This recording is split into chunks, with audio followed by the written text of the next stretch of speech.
अस्सलाम वालेकुम दोस्तों, मैं जो आपको कॉन्स्टिट्यूशन के 8 लीडिंग केसेस के बारे में बताऊंगा कि इस बारे में आपने कैसे केसेस तैयार करने हैं और इसका बेहतरीन और आसान तरीका सबसे पहले ही है। सबसे पहले आपके जहन में होना चाहिए MD एम से मुराद मौलवी तमीज़ुद्दीन और डी से मुराद 200 केस, ए से मुराद आसमा जलानी केस और बी से मुराद बेगम नुसरत भुट्टो। सबसे पहले मौलवी तमीज़ुद्दीन का आपने केस ऐसे तैयार रखना है कि ये मौलवी तमीज़ुद्दीन ने 2 रिट की थी, एक मेंडामेस और को वारंटो, कि किस कानून के तहत और मुझे क्यों निकाला। इसका आपने सन याद रखना है 1995 200 का 1958 और आसमा जिलानी का आपने याद रखना है 1972 और बेगम नुसरत भुट्टो का आपने याद रखना है 1977। ये आपको 3 के सन याद रहेंगे इसको। इसके बाद नेक्स्ट है कि इनकी स्ट्रेंथ कितनी है, जजेस की स्ट्रेंथ कितनी है, बेंच कितने जजेस का बना था। तो इसके मौलवी तमीज़ुद्दीन के लफ्ज़ हैं 5, तो आपने 5 से याद रखना है 5, 4, 5, 9। तो ये सवाल आपसे पूछ सकता है कि इनके जजेस की तादाद कितनी थी, तो आपको इजीली आसानी रहेगी इसके लिए क्या 5, 4, 5, 9। फिर वो नेक्स्ट सवाल आपसे ये पूछ सकता है HEC वाले कि इनके जजेस के नाम क्या थे। तो आपको पहले याद रहना चाहिए कि जो सबसे पहले केस का नाम है वो है मोहम्मद मुनीर, सेकंड का भी मोहम्मद मुनीर है, तीसरे वाले का है हमूदुर रहमान और चौथे वाले का है अनवारुल हक। इन सारे सिनेरियो में से वो कम से कम एक MCQs आपसे ज़रूर पूछ सकता है कि कौन सा ईयर था, जजेस की तादाद कितनी थी, जो कि आपने मौलवी तमीज़ुद्दीन से याद रखनी है 5, 4, 5, 9 और जजेस के नाम याद थे। तो दोनों का पहले 2 केसेस का मोहम्मद मुनीर, तीसरे का हमूदुर रहमान और चौथे का अनवारुल हक। चौथा सवाल ये होगा कि मौलवी तमीज़ुद्दीन ने क्या किया था, डेजोल्यूशन ऑफ असम्बली हुई थी। और डेजोल्यूशन ऑफ असम्बली का मतलब क्या था कि मौलवी तमीज़ुद्दीन की असम्बली में उन्हें डेजोल्यूशन कर दिया था और उन्हें निकाल दिया था, तो उन्होंने रिट की थी। तो तब इंडियन एक्ट चलता होता था 1935, तो इसलिए पाकिस्तान में वो नहीं था, मतलब कि सुप्रीम कोर्ट नहीं था, तो इसलिए इसके केसेस में सिर्फ लगेगा FC फेडरल कोर्ट। और इसका फैसला किसने किया था, चीफ कोर्ट ऑफ सिंध ने। बाकी का फैसला हाई कोर्ट ने किया था और हाई कोर्ट, इसका भी हाई कोर्ट ने किया था, इसका भी हाई कोर्ट ने किया था। ठीक हो गया, यहाँ तक अगर आपको समझ आ गई है तो अब हम आगे चलते हैं। इसके बाद फैसला किसके हक में आया था, ठीक है, तो ये मौलवी तमीज़ुद्दीन के हक में आया था। इसका फैसला मौलवी तमीज़ुद्दीन के हक में आया था। दूसरे का फैसला आया था फेडरेशन ऑफ पाकिस्तान के हक में आया था, फेडरेशन ऑफ पाकिस्तान। तीसरे का फैसला आया था आसमा जिलानी के हक में, आसमा जिलानी के हक में आया था। आसमा जिलानी बेटी थी मलिक गुलाम जिलानी की। इनका वो ये सवाल पूछ सकता है, 24 जुलाई को जो टेस्ट हुआ उसमें ये पूछा गया था कि आसमा जिलानी का और किसकी बेटी थी, तो इसका नाम था मलिक गुलाम जिलानी। इन दोनों का आपस में रिश्ता क्या था, तो इसका रिश्ता था बाप बेटी का। और लास्ट वाला आया था बेगम नुसरत भुट्टो में चीफ ऑफ आर्मी स्टाफ उस टाइम कौन थे, जनरल ज़ियाउल हक। ये हो गया। इसके बाद चौथा हुआ था कि इसकी अपील किस में हो सकती है, यानी कि अगर ये किसी ने ये फैसला नहीं माना तो इसकी अपील किस में जा सकती है। तो पहले की अपील जा सकती है चीफ कोर्ट ऑफ सिंध में जा सकती है, दूसरे की अपील जा सकती है लोअर हाई कोर्ट में, तीसरे की अपील जा सकती है lower high court Sindh Balochistan में और चौथे में अपील हुई नहीं थी। ठीक है, अब ये जो आसमा जिलानी वाला केस है, इसमें यह है कि मार्शल लॉ का जो रेगुलेशन नंबर था ना वो 78 था, और जो उसमें था क्या कहते हैं उसको, लास्ट वाले बेगम नुसरत भुट्टो में उसमें था नंबर 12। अब इसमें जो अपील हो सकती है, ये आप केसेस का आपने ऐसे मध्य 4 केसेस मैंने आपको 5 मिनट में सॉर्ट आउट करा दिए। सबसे पहले आपने याद रखना है MDAB, एम से मुराद मौलवी तमीज़ुद्दीन, डी से Murad 200 case versus Federation of Pakistan, A से आसमा जिलानी वर्सेस पंजाब गवर्नमेंट। और लास्ट वन है बेगम नुसरत भुट्टो। बेगम नुसरत भुट्टो का किसके खिलाफ था? Chief of army staff. इनके आपने सन ऐसे याद रखने हैं 1955, 1958, 1972 और 1977। अब इसके जजेस की स्ट्रेंथ ऑफ जजेस की तादाद कैसे याद रखनी है कि सबसे पहले आपने जेन में रखना है कि मौलवी के वर्ड्स 5 हैं, तो पहले के 5, 4, 5, 9। तीसरे का है ये, इसमें जस्टिस चीफ जस्टिस के नाम क्या थे? तो पहले का भी मोहम्मद मुनीर है, दूसरे का भी मोहम्मद मुनीर है, तीसरे का हमूदुर रहमान है और चौथे का है अनवारुल हक। अनवारुल हक। पांचवा ये इसका केस हो गया कि तब इंडियन एक्ट नहीं था, तो इसका फैसला किसने किया था? चीफ कोर्ट ऑफ सिंध ने। जब चीफ कोर्ट ऑफ सिंध ने, फिर उसके बाद सुप्रीम कोर्ट, सुप्रीम कोर्ट और सुप्रीम कोर्ट। और इसकी अपील आपने किस में करनी है? हाई कोर्ट में। हाई कोर्ट में आपने अपील करनी है और बाकी सुप्रीम कोर्ट में इसके फैसले हैं। अब मैं आपको दूसरे 4 लीडिंग केस, अगले 4 लीडिंग केसेस कराते हैं। इसमें आपने सबसे पहले जेन में रखना है नासा, NASA।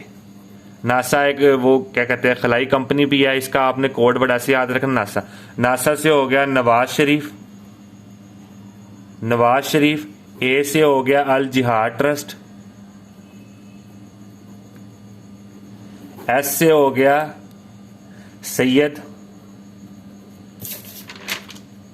सैयद जफर अली शाह। और ए से फिर ए से हो गया असवंद यार वली, असवंद खान, असवंद यार वली या असवंद यार वली। ठीक हो गया। इसके आपने ईयर्स ऐसे याद रखना है कि 1993 नवाज शरीफ का था, फिर उसके बाद अल जिहाद ट्रस्ट का था 1996 और सैयद जफर अली शाह का था 2000। और ये जो असवंद यार खान, असवंद यार वली का, इसका है 2001। ये अब आपको याद रखना चाहिए। अब इसमें स्ट्रेंथ, जजेस की स्ट्रेंथ कितनी है, इसके लिए आपको याद रखने के लिए आसान सा तरीका है कि नवाज शरीफ के जो कैपिटल है ना, अल्फाबेट्स हैं, वो 11 हैं। तो आपने 11 जेन में रखना है। 11, 5, 12, 9, 12, 4, सॉरी 9 नहीं 4, 11, 5, 12, 4। ये आपको इजीली याद रहेगा। अब इसमें चीफ जस्टिस के आपने नाम याद रखने हैं, तो उसका भी एक आसान सा तरीका है। चीफ जस्टिस के जो नाम आपने याद रखने हैं, उसमें पहला चीफ जस्टिस है नसीम हसन शाह, दूसरे का है सैयद सज्जाद अली शाह, अच्छा इस चौथे का है नसीम हसन खान, और तीसरे का भी यही है नसीम हसन खान, और चौथे का भी यही है नसीम हसन खान। अब नवाज शरीफ के केस में ये हुआ था कि असम्बलियाँ डिसॉल्व हो गई थी, ठीक है। इसने किसने की थी? गुलाम इसहाक खान ने। गुलाम इसहाक खान ने असम्बलियाँ डिसॉल्व की थी। उसका ये नतीजा निकला था कि उसने असम्बलियाँ डिसॉल्व की थी और नवाज शरीफ ने एप्लीकेशन दी थी रेस्टोरेशन की, और ये फैसला किसके हक में आया था? नवाज शरीफ के। अब जो 24 जुलाई को एग्जाम हुआ था, उसमें पूछा गया था कि असम्बलियाँ डिसॉल्व हुई, तो नवाज शरीफ ने किस चीज़ की एप्लीकेशन दी थी? बच्चों ने फॉरन dissolve resolution of assembly, dissolve assembly, लेकिन उसका आंसर था रेस्टोरेशन ऑफ असेंबली। उसने सवाल ये पूछा था कि नवाज शरीफ ने कौन सी एप्लीकेशन दी थी? नवाज शरीफ ने कहा था मुझे बहाल किया जाए और मेरी असेंबली बहाल की जाए, तो रेस्टोरेशन ऑफ इसकी असेंबली थी। अल जिहाद ट्रस्ट में ये था कि जजेस की स्क्रूटनी का जो लेवल था ना, वो सेट नहीं हो रहा था, तो इसमें केस में ये सेट हुआ था कि जो जजों की स्क्रूटनी है, गाइडलाइन है, उसमें प्रॉपर अपॉइंटमेंट ऑफ जजेस इन हायर जुडिशरी में कैसे उसकी अपॉइंटमेंट होगी, कैसे वो जजेस सॉर्ट आउट होंगे, ये उसका था। और इसकी अपील हाई कोर्ट में होगी, सॉरी सुप्रीम कोर्ट में होगी। उसका सेक्शन है 184-2 184-3। इसका फैसला 183 के तहत होगा। अपील इसका भी 183 के तहत होगा। तीसरे का केस का भी 183 के तहत होगा और चौथे का भी 183 के तहत होगा। अब आ गया सैयद जफर अली शाह। सैयद जफर अली शाह ने केस किया था परवेज मुशर्रफ पे कि उसके एग्जीक्यूटिव ऑर्डर के खिलाफ कि वो पब्लिक ऑफिस को होल्ड कर रहा है और मिस यूज कर रहा है गवर्नमेंट वेल्थ को, इसके खिलाफ हुआ था। और इसका जो फैसला था वो उसके हक में आया था, जनरल परवेज मुशर्रफ के हक में आया था, सैयद जफर अली शाह के हक में नहीं आया था। और लास्ट वन जो था वो था खान असवंद यार वली। खान असवंद यार वली ने नैब के ऑर्डिनेंस के बारे में किया था कि ये उसके ऑर्डिनेंस के खिलाफ किया था, ठीक है, लेकिन ये वो फैसला भी नैब के ऑर्डिनेंस के हक में आया था। ठीक हो गया। इसमें असवद यार वली के हक में आया था नैब ऑर्डिनेंस के खिलाफ। इसकी डायरेक्शन थी कि उसके गाइडलाइन दी जाएगी, कंटिन्यू किया जाएगा कि कैसे मामला करना है और कैसे नहीं करना। और इन सब की अपील किसकी होगी? 183 सेक्शन, सुप्रीम कोर्ट के सेक्शन 184-3 के तहत इनकी अपील होगी। अब आपने सबको समराइज करके एक आपको छोटा सा मजीद डेमो देता हूँ। सबसे पहले आपने रखना है MDAB, MDAB। इसमें आपको याद रहेगा, यानी कि सबसे पहले वो याद रहेगा मौलवी तमीज़ुद्दीन। डी से आपका डोसो होगा, डेसो versus Federation of Pakistan. A से हो गया आसमा जिलानी केस, ये किसकी बेटी थी? मलिक गुलाम जिलानी की। बी से आपका हो गया बेगम नुसरत भुट्टो। ठीक हो गया। ये इसके ईयर आपने ऐसे याद रखने हैं 1955 1958। ए से हो गया क्या कहते हैं उसको, आसमा जिलानी, इसका हो गया 1972। और बी से हो गया 1977। इनके जजेस की तादाद, मौलवी के लफ्ज़ 5 हैं, मौलवी के लफ्ज़ 5 हैं, तो आपने 5 से याद रखना है 5 4 5 9। ये इसको आपको याद रहेगा। ये जल्दी से याद करने के लिए इस टाइम यही वीडियो आपको ले, ताकि इसके आप मैक्सिमम 5 नंबर गेन कर सकें। और उसके बाद ये है कि मौलवी तमीज़ुद्दीन ने 2 रिटें की थी, को वारंट और मैंडामेस, कि किस कानून के तहत और मुझे क्यों निकाला। ठीक होगा, ये आपने सुना होगा। ठीक हो गया। उसके बाद इनके जजेस के नाम क्या है? तो ये पहले का जजेस का नाम है, आसानी के लिए इसका नाम है मोहम्मद मुनीर, इसका भी मोहम्मद मुनीर है, इसका भी मोहम्मद मुनीर है, और इसका जजिस का नाम है हमूदुर रहमान। और लास्ट वाले जजिस का नाम है, जिसका नाम है वो है अनवारुल हक। दूसरा आपने इसी तरह नासा याद रखना है। नासा से आपको याद रहेगा नवाज शरीफ। उसके बाद अल जिहाद ट्रस्ट, एस से सैयद जफ़र अली शाह, और ए से खान असवद यार वली। इसके केसेस की तादाद 1993 1996 और 2000 और 2001। ये आपको है। इसमें जजिस के नवाज शरीफ के लफ्ज़ हैं 11, तो 11 4 12 5।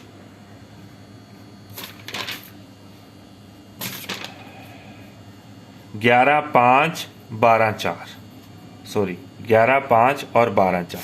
ये आपको याद रहेगा। इसमें जजिस के नाम क्या है? पहले का नाम है सैयद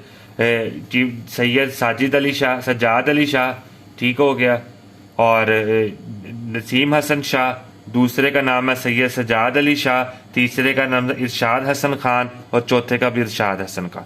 इन दोनों का इरशाद है, और इसका है यानी कि सैयद नसीम हसन शाह,